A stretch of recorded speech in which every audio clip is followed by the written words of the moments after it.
Hi everyone, welcome to my channel. I'm Lucy and you're watching Guide Petite. As you can hear, my voice is still not quite right.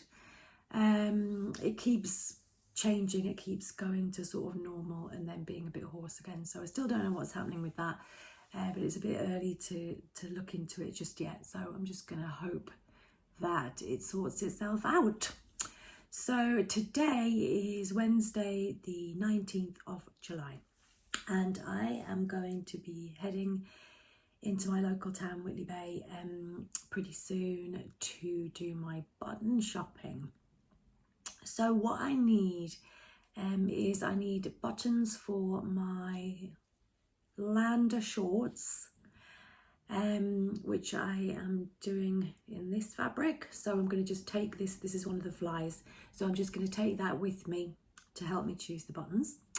And then also for my Agnes pyjamas, I'm just going to take this little sample of the double gauze.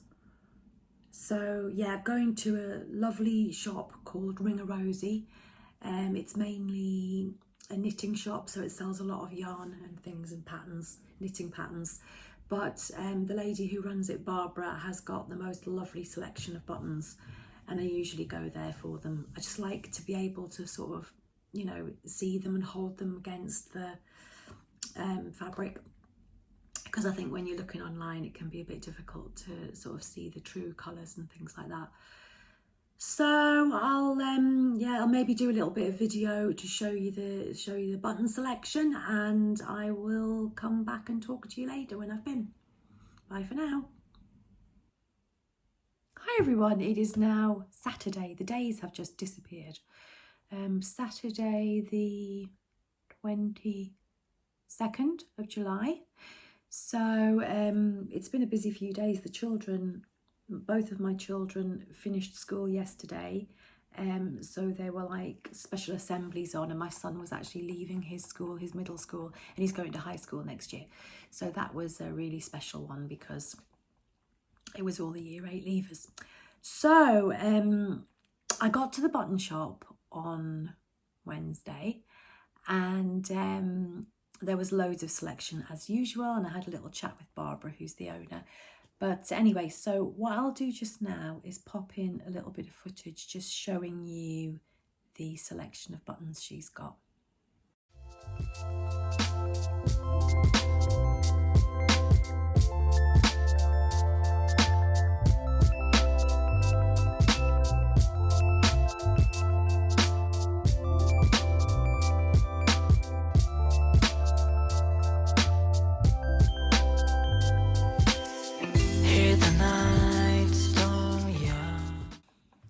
So as you can see from that, lots and lots to choose from. So I knew I was going to find something. So when I got back, I did my sample buttonholes. Now, both of my buttons, and I'm going to show you these in a bit more detail later, but both of my buttons are 15 mils, 1.5 centimeters. One of them, I don't know if you can see, one of them is quite a bit thicker than the other one, but I just decided to try out a buttonhole of the same size for them both. So they're 15 millimeters, so I went for an 18 millimeter length on the buttonhole. So I had a little play around. I always create a sample that mimics the actual garment. So in this case, it's a cotton with some interfacing which mimics the shorts I'm making in that teal colour. So I just had a little bit of a play around and tried some different kind of widths as well for the actual stitching that goes at the side of the buttonhole. So then this is the sample I did on the double gauze. So I put interfacing on the back of there because I am putting a little bit of interfacing behind each buttonhole on the actual pyjama top. So yes, so after playing around, I found that the 18 millimeter was definitely the right length, and then I found a nice length for nice width for the sides. So as you can see, my button just goes through really easily. That's just the perfect size. You know, you don't have to kind of, doesn't feel like I've got to push it through really hard or anything. And then this is the thicker one, but it just goes through just as easily as the other one. So that is obviously the size I will be using in future for 15mm buttons. But I will still try it out first. I always like to do a few samples just to make sure that it's all working properly. And yeah, because it just, you know, it just reduces the risk massively of you making a mistake. So I went ahead and put all the buttonholes on the 2 garments, and I'm ready to open them up now. And I've got my trusty tool. This is a Clover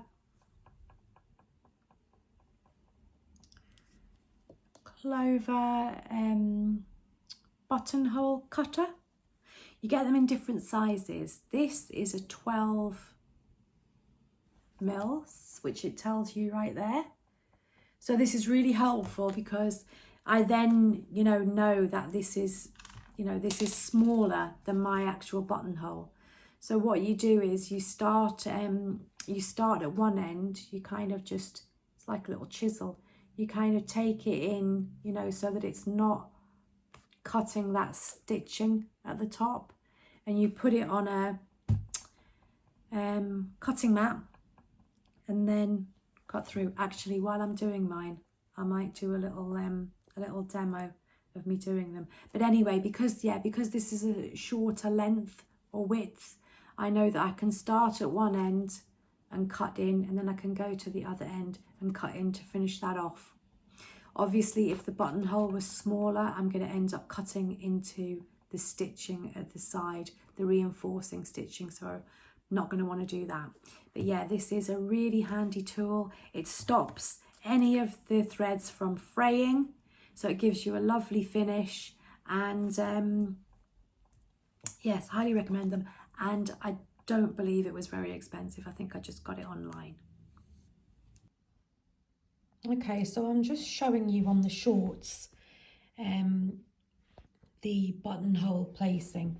And what this pattern has got, which is really, really helpful, is this little pattern piece that you don't cut anything out from it. You just place it on the top like this. So the left fly has been attached, and I've just ironed it down. And then what I've done is I've made a little chalk mark along down here and around this curve, and that is to guide me in doing some top stitching. And then what I've done is I've just put pins through each of the buttonhole markings from the top to the bottom. And then what I've done is turned it over, and I've made a little mark just in a chalk pencil. I love this chalk pencil here from Prim. It's absolutely brilliant. It's a little bit like the pencils you used to have at school, where you can just press the top and then the lead goes back in, and then you just keep pressing the top to get it to come back again. So yes, so I've made those marks underneath, and then what I can do now is just take these, sorry, my camera holding is not very good here. What I'll do is just take them all out, and then what I can do is just take that pattern piece off, and because I need the marks on the right side, which is here, I can just turn this over and I'll pop pins back through these little marks, and then I'll mark them on the right side, and then I'll have much more of a guide as to where I put my buttonholes on these shorts. Okay, so I know the shorts are now the other way around, but it's just to show you. So this is the right side, and what I actually do is I I practice the buttonhole on a scrap, and then so by the time I come to do it on the actual garment, I only need the sort of starting point. So this little T tells me where to position the needle for once I've got my bottom foot on. I don't need to have a full line, because I'll already have made sure that I've got it the right size. So I just have that little T as my guide. And then these are the lovely buttons I got from Ring-a-Rosie. So you can see how they're going to look. Try and get in close. You can see they've got this gorgeous sort of gold shimmer around, and then a lighter blue in the middle. So yeah, that's what it's going to look like when it's all done. Okay, so I'm just going to show you how differently I do them on this very different fabric, this double gauze. Okay, so this is my pyjama top. Now, I've done the same thing. I had marks on this side, and I've popped the pins through those marks, and that means I can mark it here on the right side. Now, if I took that pencil again and started drawing with that on this double gauze, it's going to pull it, because obviously it's got that movement and it's just got a totally different texture. So it would just pull at it, and it could even put little holes in. So instead what I've done is, and I haven't done the little T mark this time, if I take this one out, you should be able to see it. Just here, I have made a little dot, and then I've done the same where the pins have come through going up. So I can take those pins out now, and I just used this from Prim again, but it's a trick marker, and it is purple, and it's just air, what do you call it? It'll just evaporate, air erasable, I believe. So yes, so now I'm going to go upstairs, and I will show you how I do the samples and then the real buttonholes. Forgot to show you the buttons I'm going with. So I'm going with these lovely ones. And yeah, I just thought I could have picked like a grey or a black, but I just thought that this colour really picks out the little detail of the dandelions. Yeah, so I went for something different. So I'm really pleased with those.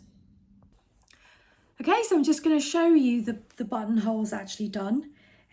This is them without me having opened them out yet. So these are the ones on the shorts. There's just 3, and then there'll be another one on the waistband when I get to that. So and then you can just see my little chalk line still there, because I need to put in that top stitching. So yes, you can see, hopefully, hold it up closer, you can see how super neat those are. Beninas are absolutely fantastic machines for buttonholes. Right, so then this is the pyjama top. So yeah, that's where you can see those. That's the ones on the pyjama top. And yes, I need to get those opened out as well, and then I can mark where the buttons are going to go. So I'll pop in a little bit of footage of just showing you how I open them up with the trusty clover tool. So these are the shorts, and I'm just going to open one of the buttonholes. So could you come in a little bit closer, cameraman? Thank you. This is just my friend helping me, and now I've realised. Hold 1 second. I'm gonna kneel, because I'm not sure I can stay in that position for that long. It's all right. I have my friend Fran helping me as the camera woman. Right. So what you want to do is just go in at one side. Now I'm making sure that I'm not going into that stitching there. So I'm just going to hold the cutter and literally press down right in the middle between all of the stitching. And then what I can do is just move across to the next bit, make sure I'm not going into this stitch in here. And push down again. Kind of makes a little, don't know how to describe the sound, but it's quite a satisfying sound when it cuts through. And then we have our perfect buttonhole. Yay! Okay, so all that's left to do now is sew my actual buttons on, but I won't do that to the Lander shorts until I've finished all of the construction, but I can go ahead and do it on the pyjama top. But just to finish off, just wanted to mention that another thing that I sometimes do, and I'm going to do this with the rest of the buttonholes now because I only cut one open, is I like to use a little bit of this Fray check. You might have come across this before. So it's almost like a little, it's like a little glue, I guess. But what it does is, it's what it says on the tin, stops fraying. So the way that you can use it with your buttonhole is just pop a little bit. So obviously do this flat, but you would just literally turn this upside down and using the nozzle, put some of the Fray check in between the stitching there, so where you're going to actually cut the hole, and then you just need to leave it to dry. And then when you cut through with the little buttonhole tool, it's going to make it even more kind of precise and secure. It's going to be just right. So that is me for today. I really hope you've enjoyed this. Buttonholes can be a thing that's really daunting for people to start with, but you know what I would say is just practice, practice, practice, and keep doing, you know, do those little samples beforehand, and then your confidence just really grows, and you know that when you go to your real garment, you're going to do a really good job. So thank you so much for joining me, and I will see you soon. I'm actually off to Turkey. I know I'm very lucky. I'm off to Turkey on Sunday, taking my children abroad for the first time in their lives. So that's going to be really, really exciting for everyone. So I won't be around for a couple of weeks, and I am going to take some me-mades. So I'll probably, well, I'm sure I'll get lots of photos. So I'll have photos to share of me wearing my homemade makes while I'm away. And I will catch up with you soon. Please do give me a thumbs up if you enjoyed this, guys. Thank you. Bye.